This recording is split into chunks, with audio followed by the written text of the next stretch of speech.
날마다 우리와 동행하시는 하나님의 놀라운 은혜와 사랑이 저와 여러분의 가정 가운데 충만하시기를 간절히 축복합니다.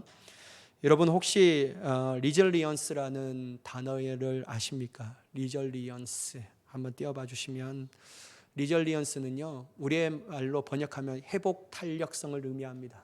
회복 탄력성. 리절리언스는 되돌아온다, 다시 튀어오른다라는 뜻을 가지는 리절리어라는에서 유래되었다라고 말합니다. 고무공을 바닥에 던지면 다시 튀어오르는 것처럼 회복 탄력성은 역경에 주저하지 않고 바닥을 딛고 다시 솟아오르는 특성입니다. 따라서 심리학자들은 회복 탄력성을 역경을 경험하면서도 이전의 적응 수준으로 돌아오고 회복할 수 있는 능력이라고 정의하고 있습니다. 쉽게 말하자면 오뚜기처럼 넘어져도 다시 일어나는 능력, 실패와 좌절을 겪고 난 뒤에 오히려 더 강해지고 성장하는 능력을 말하죠. 여러분, 당신의 회복 탄력성이 어느 정도인지 궁금하시면 제가 질문하는 예 혹은 아니오로 한번 대답해 보세요. 제가 한번 질문해 볼게요. 속으로 하셔야 됩니다. 겉으로 하지 마시고 속으로. 어려움에 직면해도 쉽게 적응한다. 예입니까? 아니옵니까? 손실을 경험해도 상대적으로 쉽게 회복한다. 겪고 있는 어려움에 대해 다른 사람에게 쉽게 이야기할 수 있다. 위기 때에 침착해지는 방법을 알고 있다. 건강한 자존감과 자신감을 갖고 있다. 어떤 어려움이든지 일시적이라고 생각한다. 역경 속에서도 합리적으로 생각하여 절망에 빠지지 않는다. 어려울 때도 자조하며 웃는 법을 알고 있다. 역경을 통해 배우고 성장한다고 생각한다. 가급적 문제를 피하기 위해 미리 대비한다. 과거의 역경 덕분에 더 강해지고 성장했다고 생각한다. 마지막으로 어려움에 굴하지 않고 지나갈 때까지 기다리는 편이다. 여러분, 여기서 예라고 대답한 개수가 9개 이상이면요 회복 탄력성이 높다라고 얘기합니다. 그런데 4개 이하라면 회복 탄력성이 매우 낮다라고 볼 수 있습니다. 여러분, 빠르게 변화하는 세상 속에서 좋은 일과 나쁜 일, 즐거운 일과 힘든 일이 끊임없이 우리에게 몰려옵니다. 만약에 이럴 때 마음이 꺾이지 않고 잘 견디려면요 회복 탄력성이 반드시 우리에게 필요합니다. 여러분, 그리스도인들도 마찬가지인데요, 예수 믿는다고 해서 고난이 비켜가는 것도 아니고 어려움이 멈춰지는 것도 아닙니다. 그래서 그리스도인들에게도 반드시 회복 탄력성이 필요합니다. 근데 여러분, 성경에서는요 회복 탄력성이라고 명시된 단어는 없어요. 그런데 여러분, 구약에서부터 신약에까지 지금도 살아 역사하신 하나님의 뜻과 의미를 안다면 하나님이 이미 회복 탄력성이라는 것을 그리스도인들에게 심겨주었구나라는 것을 알 수 있습니다. 왜냐하면 여러분, 성경은 일관적으로 우리에게 찾아오는 고난과 어려움 그리고 시험은 반드시 우리에게 주는 유익이 있다라고 말하기 때문이에요. 더 나아가 하나님께서 고난을 통해서 무너진 우리의 마음을 회복하시는 데 그치지 아니하고 더욱더 성장하게 하시며 성숙하게 만드신다라는 거예요. 그래서 여러분, 사회적으로 말하는 회복 탄력성과 성경적 의미의 회복 탄력성은 질적으로도 다릅니다. 왜냐하면 더욱더 성장하고 성숙에 이르기까지 하기 때문에. 그래서 여러분, 베드로 전서 5장 10절은 이런 말씀이 있어요. 한번 보셔요. 모든 은혜의 하나님 곧 그리스도 안에서 너희를 부르사 자기의 영원한 영광에 들어가게 하신 이가 잠깐 고난을 당한 너희를 어떻게 하신다고요? 친히 온전하게 하시며 굳건하게 하시며 강하게 하시며 터를 견고하게 하시리라. 여러분, 하나님께서 회복 탄력성을 뛰어넘는 더 위대하신 은혜를 부어주시는데 그게 뭐냐면요, 고난 당하는 우리의 고난은 잠시래요. 그것만 잠시 견디며 이겨낸다면 그것을 통하여 우리에게 유익이 있는데 어떤 유익이냐면 온전하게 하신다라는 거예요. 또한 여러분, 굳건하게 하신다라고 합니다. 또한 어느 때보다 더 강하게 하시고 터를 견고하게 하셔서 이제 웬만한 어려움과 고난은요 우리를 흔들지 못하도록 만들게 된다라고 말씀하십니다. 그래서 여러분, 고난은 단지 회복에서 머무르는 것이 아니라 회복을 뛰어넘는 하나님의 축복이라고 얘기할 수 있습니다. 고난은 우리의 어려움의 상황이 아니라 반전시키시는 하나님의 복이다. 이 의미를 가지고 있는다면 우리는 고난 가운데서도 즐거워하며 고난 안에서도 찬양하는 사람이 되게 되는 줄 믿습니다. 여러분, 어째 보면 요나 또한 당한 고난을 통하여 하나님의 역사를 경험했던 인물입니다. 지난주 여러분 말씀을 기억하십니까? 영적으로 잠들어 있는 요나를 깨우기 위해서 하나님이 뭐를 주셨죠? 고난을 주십니다. 고난을 가지고 막 흔들어 깨우시는 거예요. 그렇지만 그가 당한 고난은 자신이 감당할 수 없는 고난이 아니라 또한 하나님께서 요나를 망하게 하기 위한 목적으로 주신 고난이 아니라 하나님께서는 요나에게 감당할 수 있는 시험을 주셨고 결국 이 모든 고난은 나중에 보면요 요나에게 복이 되었다라는 사실을 우리는 금방 깨달을 수 있다라는 거예요. 그 사실을 증명하는 것은 어떤 것일까요? 바로 하나님께서 바다에 던져질 요나를 위해 어떻게 하셨죠? 이미 예비하셨다. 무엇을요? 큰 물고기를 말이에요. 그러니까 여러분, 하나님은요 우리가 감당할 시험만 주십니다. 여러분 이거 꼭 기억하셔야 합니다. 이미 예비하사, 이 단어가 여러분의 신앙의 고백이 되기를 간절히 축복합니다.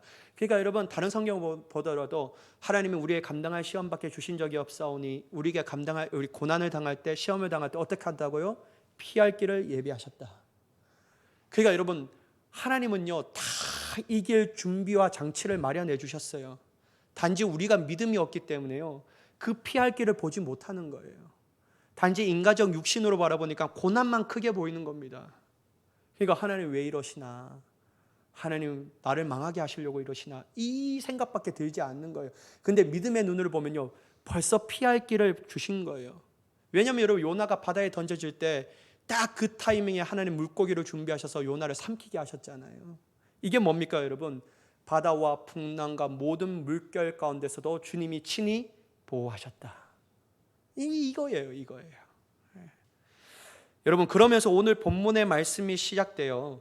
요나는 물고기 뱃속에 있을 때 어떤 것을 먼저 시작하냐면요 하나님께 기도합니다. 여러분 만약에 우리가 요나였다면 어떻게 생각할까요? 물고기 뱃속 난 죽었다. 이 고난이 나를 끝나게 하는구나 생각하면서 포기하고 좌절하고 낭망하고 신세 한탄할 것입니다. 기도할 생각은 염두에 두지 않을 거예요. 그러나 여러분 요나는요 그러한 모습이 보이는 것이 아니라 바로 하나님 앞에 기도합니다. 기도하는 거예요. 여러분 2절의 말씀을 보시면 이르되 내가 받는 고난으로 말미암아 여호와께 불러 아뢰더니 주께서 내게 대답하셨고 내가 수월의 뱃속에서 부르짖었더니 주께서 내 음성을 들으셨나이다. 여러분 오늘 2장 말씀에 전에 1장의 말씀을 보면요 그때에도 요나가 큰 어려움을 겪고 있었거든요. 그런데 뭐가 문제냐면요 요나는 그때는 기도했다라는 단어가 등장하지 않습니다. 1장에는요 특별히 1장 6절에 보면요 선장이 요나에게 와서 뭐라고 얘기하냐면요 요나야 내 하나님께 구하라. 혹시 하나님이 우리를 생각하사 망하지 아니하게 하시리라 하니 라고 요나에게 기도할 것을 완전히 요구하고 있어요. 그러나 여러분 요나는 기도합니까? 안 해요. 요나가 기도를 하지 않아요. 기도하는 모습은 1장에서 나타나지 않습니다. 그러나 그렇게 기도하지 않았던 요나가 물고기 뱃속에 있을 때 드디어 하나님께 기도하는 거예요. 그리고 그가 자신이 하나님의 이름을 불러 기도할 수밖에 없는 그 원인에 대해서 말하고 있는데요. 다시 2절의 말씀을 보실까요? 뭘로 얘기하죠? 이르되 내가 받는 무엇으로 말미암아 여호와께 불렀다고요? 고난으로 말미암아 불렀다라고 얘기하고 있어요. 다시 말해서 그가 자신의 하나님의 이름을 불러 기도할 수밖에 없는 그 원인은 바로 자신이 받은 고난 때문이다라고 얘기합니다. 사랑하는 여러분, 어찌 보면 우리의 삶이 너무나도 요나와 같다는 사실을 부인할 수 없습니다. 여러분 죄송한 말이지만 저나 여러분들이나 웬만해서는 기도 안 합니다. 그죠? 식사 기도 빼고요. 여러분, 그나마 저는요 목사이기 때문에 이 날마다 이 토요일도 요즘에 기도하지만 주일 빼놓고서는요 항상 새벽에 나와서 기도할 수밖에 없어요. 1시간 동안. 이거 내가 원하든지 원치 하든지 항상 1시간 동안 기도해야 돼요. 왜냐하면 다 정리하고 가야 되니까. 그냥 기도할 수밖에 없어요. 근데 여러분들 얼마나, 죄송한 말입니다 여러분, 제가 여러분들의 삶을 일일이 보지 못했지만 얼마나 기도 안 하겠습니까? 웬만해서 기도하겠습니까? 얼마나 기도하지 않겠냐는 거예요. 기도하자고 말해도 어떻게 얘기합니까? 난 괜찮으니까 기도하지 않아도 된다고 막 이렇게 얘기합니다. 물론 여러분, 웬만한 그리스도인들은 기도해야 한다는 것은 다 알고 있습니다. 그거 모르는 그리스도인이 어디 있냐고요. 기도해야 한다는 거 다 알고 있죠.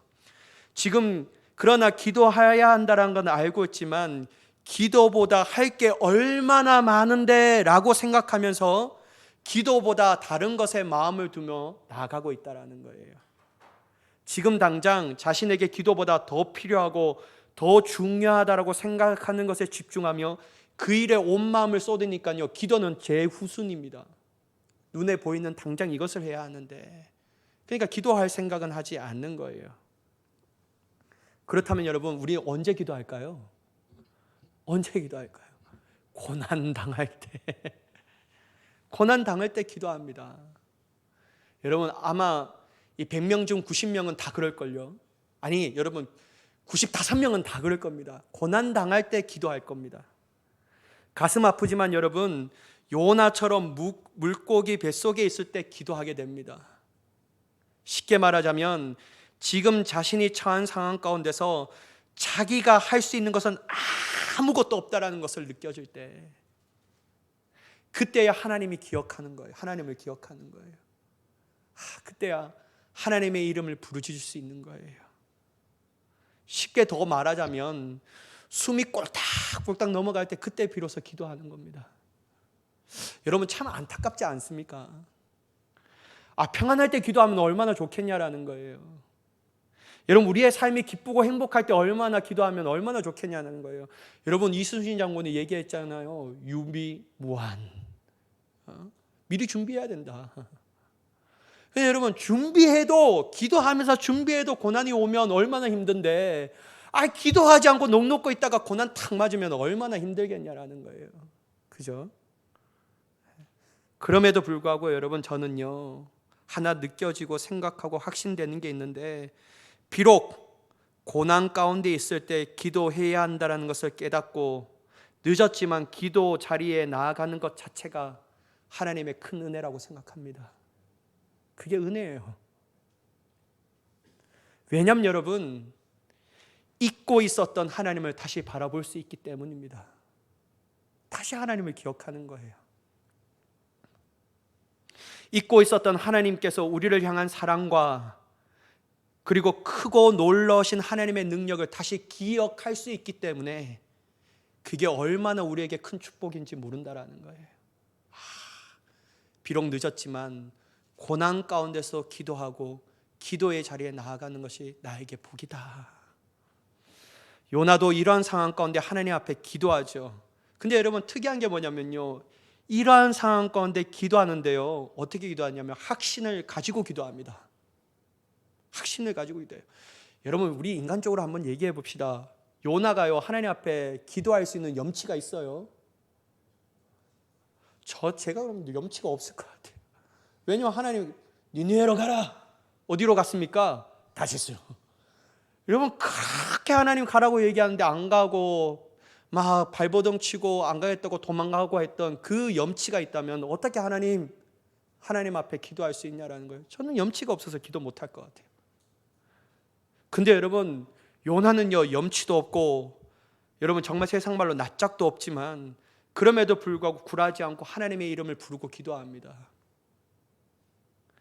그리고 하나님의 말씀에 불순종한 자신이 드리는 기도이지만 어떠한 확신을 가지고 기도하냐면요, 이러한 사람의 기도도 외면하지 않고 응답하시는 하나님에 대한 확신을 가지고 기도한다라는 거예요.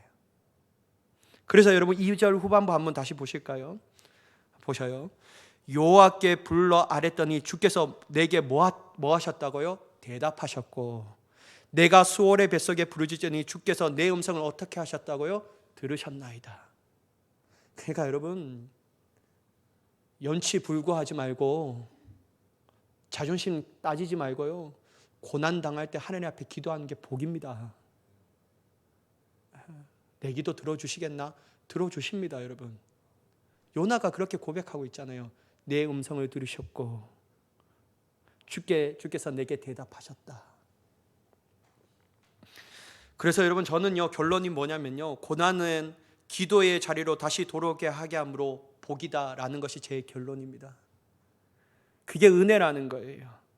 특별히 여러분 한번 생각해 보세요. 고난 가운데 기도한다라는 자체가 이미 우리 안에서 하나님의 회복의 역사를 경험하고 있다라는 거예요. 여러분, 고난 당해도 안 돌아오는 사람들 참 많습니다. 고난 당해도요, 하나님의 자리로 돌아오는 것이 아니라 하나님 없어 라고 말하면서 세상으로 나아가는 사람이 더 많습니다. 그러네 여러분, 고난 가운데 주님이 우리를 부르고 계시다라는 건, 고난 가운데 기도의 자리로 우리를 이끌어 주신다라는 하나님의 은혜 자체가 얼마나 우리 안에 일어나는 회복의 역사입니까? 왜냐하면 여러분, 영혼의 회복은요, 하나님이 누구신가를 깨닫고 인정할 때 비로소 일어납니다. 그거 못 깨달으면요, 절대로 영혼의 회복이 일어나지 않습니다. 여러분, 출애굽한 여정을 보더라도 이스라엘 백성들이 반역하고 돌아설 때도 이 백성에게 회복할 때 비로소 먼저 하신 하나님의 작업이 뭐냐면요, 만군의 여호와가 말씀하시기를, 나 여호와가 너에게 말하기를, 이렇게 얘기하는 거예요. 하나님에 대해서 얘기하는 겁니다. 하나님에 대해서요. 그래서 여러분, 영혼의 회복은요, 하나님이 누구신가를 깨닫고 인정할 때 비로소 일어납니다. 그러니까 여러분, 우리가 딱 기도의 자리에 나가는 게 뭡니까? 하나님이 나의 유일한 도움이시다, 이걸 깨닫게 되는 거예요. 여러분, 7절의 말씀을 보면요, 요나는 하나님께 기도하면 응답하시는 사실을 다시 깨닫고 완벽하게 인정하는 모습을 볼 수 있습니다. 7절의 말씀 함께 읽어보도록 하겠습니다. 시작. 내 영혼이 내 속에서 피곤할 때 내가 여호와를 생각하였더니 내 기도가 주께 이르렀사오며 주의 성전에 미쳤나이다. 여러분, 내 영혼이 내 속에서 피곤할 때가 언제입니까? 고난당할 때. 그때 여러분 가장 먼저 깨달은 게 뭐냐면요, 내가 여호와를 생각하였더니, 그러니까 기도의 자리로 나아가는 거예요. 그러니까 여러분, 그 기도의 자리에 나아가서 주께 이르렀사온데 그 기도가 어디에까지 나아갔다고요? 성전에까지 미쳤나이다. 이 말이 뭐냐면요, 하나님이 그 기도를 받으셨다라고 얘기하는 것이죠. 여러분, 그래서요, 고난의 자리 가운데 기도 나아갈 수 있다는 것이 바로 우리의 기도를 외면하지 아니하시고 하나님의 응답을 기억하며 기도하는 것입니다. 이게 얼마나 큰 축복인지 몰라요. 여러분, 사도 바울도 이러한 역사를 알았는데요, 고린도후서 4장 8절과 9절의 말씀 한번 보실까요? 제가 봉독하겠습니다. 우리가 사방으로 우겨싸움을 당하여도 쌓이지 아니하며 답답한 일을 당하여도 낙심하지 아니하며 박해를 받아도 버림받지 아니하며 꼬꾸리팀을 당하여도 망하지 아니하고. 여러분, 사도 바울이 지금 당한 현재의 실제가 뭡니까? 변하지 않는 사실이 뭐예요? 사방으로 우겨싸움을 당했다라는 게 실제예요. 여러분, 진짜 자기 자신의 우겨싸움을 당하지 않았는데 이렇게 고백하는 게 아니었어요. 진짜 실제였어요. 사방으로 우겨싸움을 당하는 거예요. 또한 여러분, 답답한 일을 당하는 겁니다. 이게 실제예요. 낙심되는 일이 그들의 삶 가운데 막 일어나는 거예요. 박해도 당합니다. 꼬꾸리팀을 당하는 것이 그의 당한 실제였습니다. 그러나 사도 바울의 결론이 뭐냐면요, 아무리 고난을 겪고 어려움을 당해도 절대로 그리스도인들은 망하지 않는다. 절대로 그리스도인들은 포기하지 않는다. 이게 사도 바울의 결론이었어요. 왜 사도 바울은 망하지 않고 실패하지 않고 포기하지 않는다라고 말합니까? 왜 그렇게 얘기합니까? 그것을 알려면요, 고린도후서 4장 7절의 말씀을 봐야 합니다. 우리 7절의 말씀을 함께 읽어보도록 하겠습니다. 시작. 우리가 이 보배를 질그릇에 가졌으니 이는 심히 큰 능력은 하나님께 있고 우리에게 있지 아니함을 알게 하려 함이라. 질그릇과 같은 우리에게 하나님의 크신 능력을 부어줬다라는 거예요.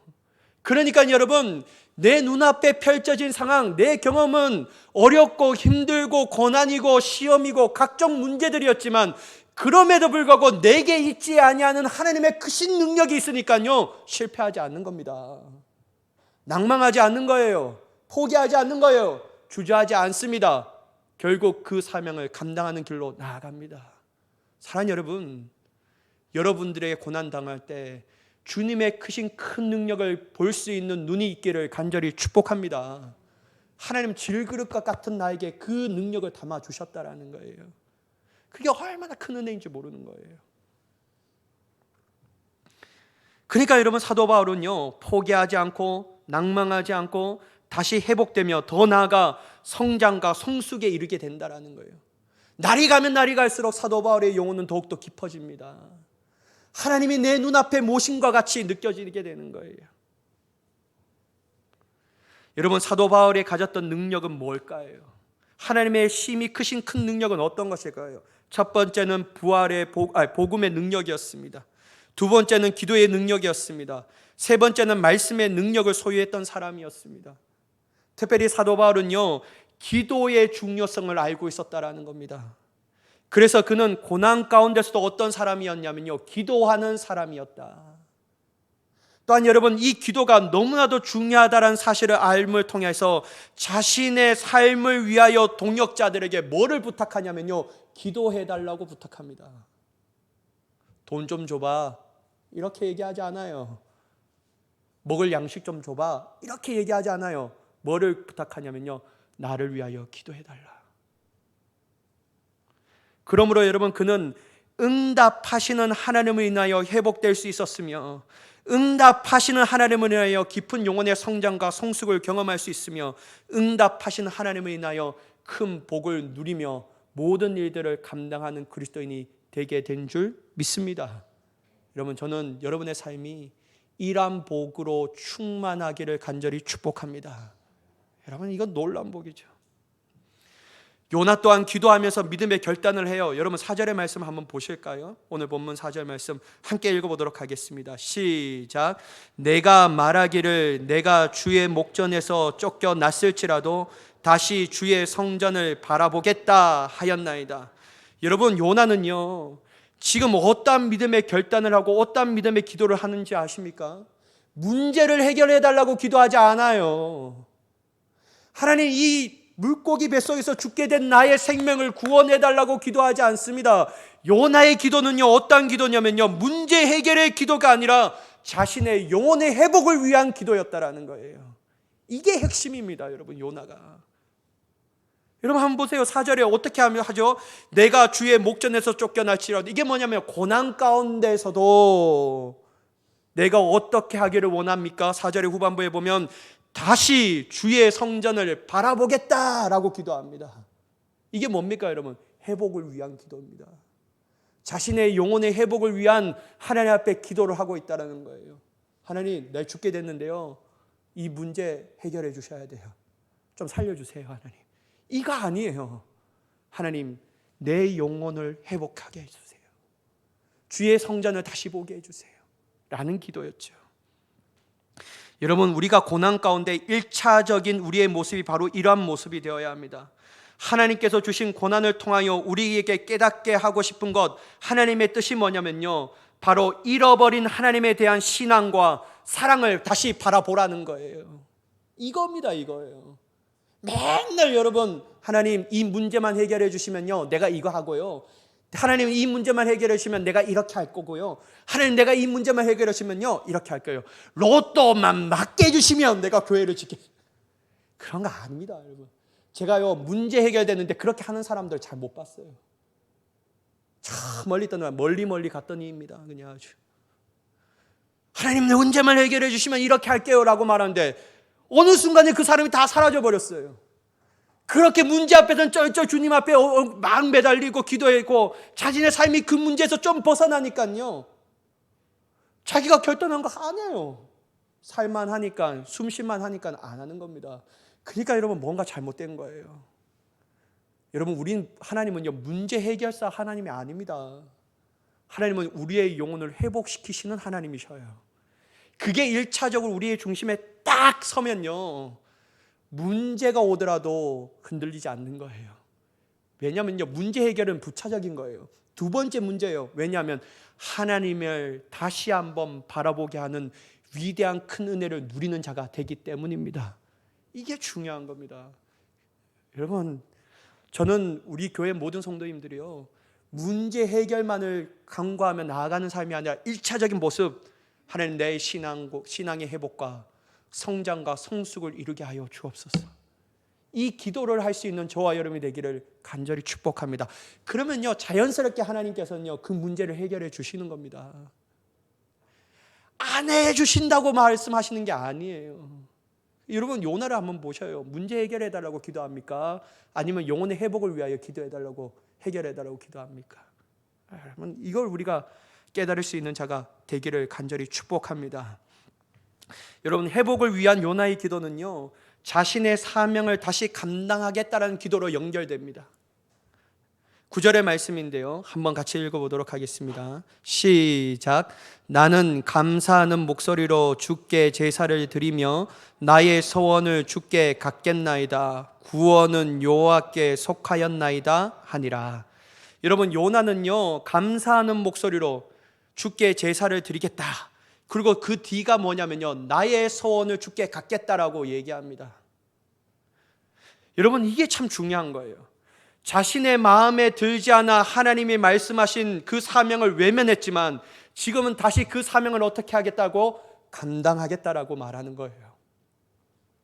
사랑하는 여러분, 고난으로 말미암아 하나님께 기도한 요나는요, 그의 영혼의 회복, 그리고 더 나아가 영적 성장, 그리고 더 나아가 영적 성숙에서 멈추는 것이 아닙니다. 그리고 진정한 하나님의 회복을 위한 기도는요, 그 정점은 어디냐면요, 사명 감당입니다. 사명 감당이에요. 결국 잊고 있었고 외면했던 하나님의 사명을 감당하기 위해서 요나는 기도하고 있다는 거예요. 사명으로부터 멀리 떠나 자신의 욕심과 욕망을 이루고자 하는 뜻에 돌이켜 하나님의 위대한 사명을 다시 깨달아 그 사명을 깨닫는 것이 회복을 위한 기도의 정점이라는 거예요. 사랑하는 여러분, 우리가 회복돼서 다시 일상으로 돌아가면 뭐합니까? 또 치워지고. 근데 여러분, 회복을 받은 인생이 이제는 다른 차원의 인생을 살아가야 되지 않겠습니까? 그 차원은요, 바로 주님이 우리에게 주신 사명입니다. 그 사명 감당하는 거예요. 사명 감당하는 거. 만약 여러분, 우리에게 고난이 없다면 우리는 우리의 삶이 끝날 때까지 자신만을 위한 삶을 살 것입니다. 내 자신, 내 가정, 내 자녀만 잘 살면 돼. 그래서 여러분 어떻게 하죠? 이 세상에 썩어가는 것에 집착합니다. 돈의 노예가 됩니다. 물질의 노예가 됩니다. 죽어도 가져갈 수 없는 물질의 노예가 되고 돈의 노예가 되고 세상의 권력과 명예의 노예가 됩니다. 근데 여러분, 하나님은요, 우리를 물질의 노예로 부르신 것이 아니라 하나님의 진리의 자유의 기쁨을 주시기 위하여 우리를 부르셨는데 다 잊어버리게 되는 거예요. 그러니까 여러분, 생명이 없는 것을 추구하며 나아가는 것이죠. 결국 여러분, 본질이 아닌 비본질을 추구하며 삶을 살아가게 되는 겁니다. 사랑하는 여러분, 우리는 가치 있는 인생입니다. 돈 하나 없어도 살아갈 수 있는 인생입니다. 왜냐하면 여러분, 하나님께서 공중에 나는 새를 보라고 얘기하시잖아요. 저 공중에 나는 새를 봐봐, 들의 백합화를 봐봐. 입히시지도 않고 이게 돌보시지도 않고 그들을 위해서 그들이 저장하지 않아도 하나님은 어떻게 하신다고 말합니까? 입히시고 돌보시고 먹이신다. 하물며 하나님의 자녀들에게는 그렇게 하지 않겠냐라고 말해요. 근데 여러분, 우리는 쓸데없는 걱정을 하는 거예요. 쓸데없는 염려를 하는 겁니다. 진짜 여러분, 하나님의 주시는 고난을 통하여 주신 회복은 뭐냐면요, 돈의 부유함이 아닌 우리의 영혼의 부유함이 있게 되는 줄 믿습니다. 고난은요, 사명을 감당하는 것까지 나아가요. 그러면요, 이제는 그 부차적으로 일어나는 것들은요, 다 하나님이 감당하시는 거예요. 근데 여러분, 우리는 늘 여기에 머무는 거예요. 다시 돌아가요. 다시 돌아가는 거예요. 그러나 여러분, 하나님께서는요, 이러한 삶을 살도록 우리를 내버려 두시지 않는 거예요. 어떻게 해요? 어떻게든지 우리를 하나님의 창조의 목적에 따른 삶을 살게 하기 위해서요, 진짜 가치 있는 삶, 존귀한 자의 삶을 살기 위해서 우리에게 어쩔 수 없이 고난을 허락하시는 거예요. 뒤 흔들어야지만 본질을 깨닫게 되고, 뒤 흔들어야지만 진짜 사명을 감당하기 위해서. 그래서 여러분, 하나님 우리에게 고난을 허락하시는 것이죠. 그리고 고난 가운데 회복을 위하여 하나님께 기도하게 하실 뿐만 아니라 결국 회복의 기도의 정점인 사명을 잘 감당하는 삶을 살도록 우리를 인도하여 주실 줄 믿습니다. 여러분, 혹시 존 뉴턴이라는 분을 아십니까? 존 뉴턴은요, 당시 지중해에 오가는 상선의 선장이었던 아버지를 통해 나이 11살 때부터 선원이 되었다고 합니다.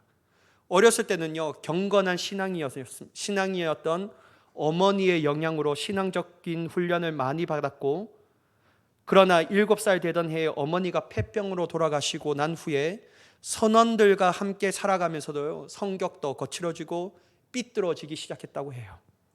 그는 자라면서 더욱더 난폭한 성격으로 모든 사람들로부터 미움을 받게 되었다고 합니다. 특히 여러분, 아프리카에서 흑인들을 노예로 잡아오는 노예선에 일하게 되면서 그는 배 안에서 온갖 나쁜 짓만 골라서 하는 잔인한 인간이었습니다.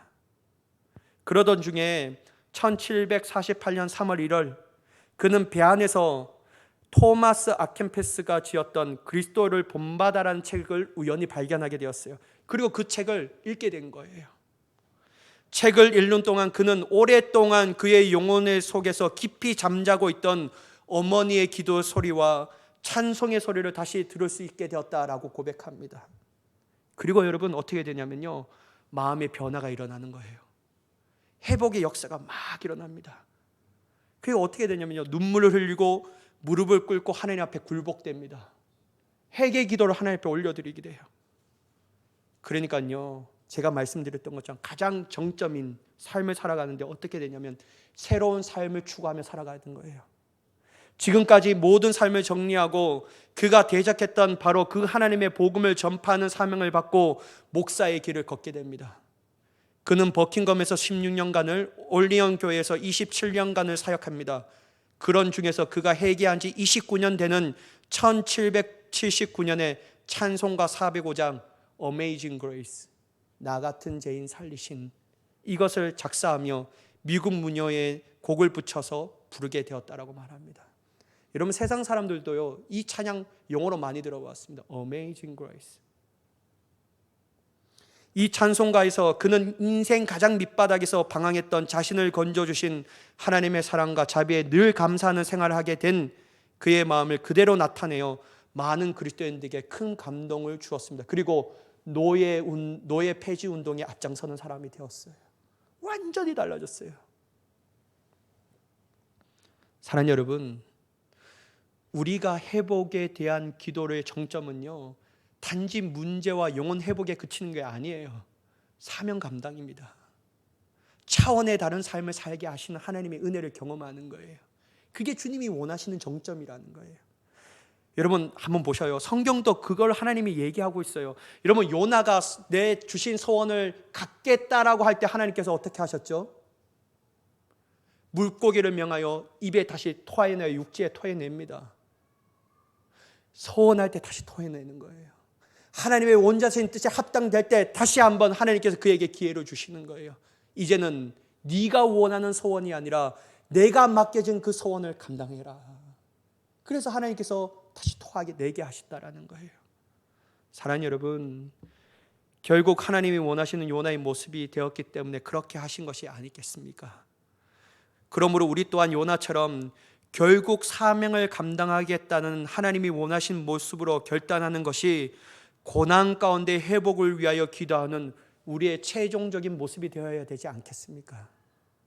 고난의 해결을 위한 기도가 아니라 영혼의 회복, 그리고 더 나아가 성장과 성숙을 우선시하는 기도, 또한 마침내 외면하였던 하나님의 사명을 다시 감당할 수 있는 위대한 회복의 기도를 할 수 있는 저와 여러분이 되기를 예수님의 이름으로 간절히 축원합니다.